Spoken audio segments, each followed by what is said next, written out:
Yes, it does. It really does. Put the knives down.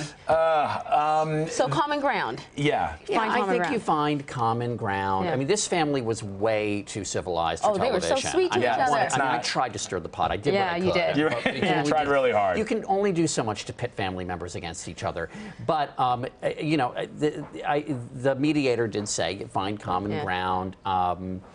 I bottle everything in, Mo. I'm non-confrontational. People say crazy things. I just...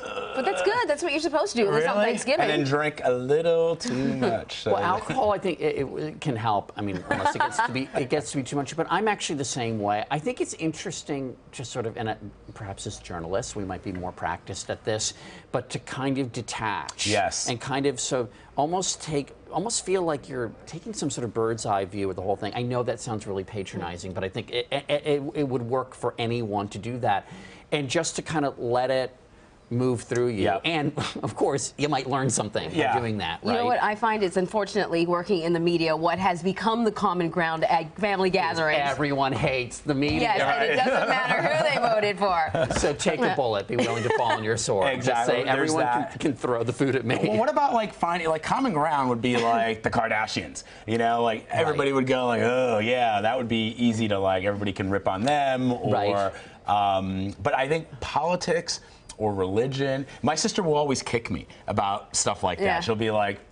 stop, because nobody wants to hear about politics, nobody wants to hear about religion, and then everything else you can sort of find a little bit of commonality. I agree. I think that honestly, that the dangerous thing is when coming to a Thanksgiving dinner, if you feel like the person who voted differently than you was voting against you personally, like by casting that vote. Yeah. And I will say, not to go too far afield here, when I did a documentary on voting in America in 2012, one of the things we found was that people tend to vote for fewer reasons than they think. It's usually like one or two issues that's really driving their vote. Also, the family that they come from. Usually, you're more likely to vote the way your parents did. Not obviously not always, but it's usually just one or two issues. So basically, everyone's kind of selfish in the way that they vote. And so to take it personally and say that vote was against, you know, my having a happy life, a successful life, is not the way to look at it. Right. Lighten up. It's Thanksgiving. Lighten up. Have a drink. Lighten up. Be thankful. Be thankful. Mo Rocca, thank you. Thank you.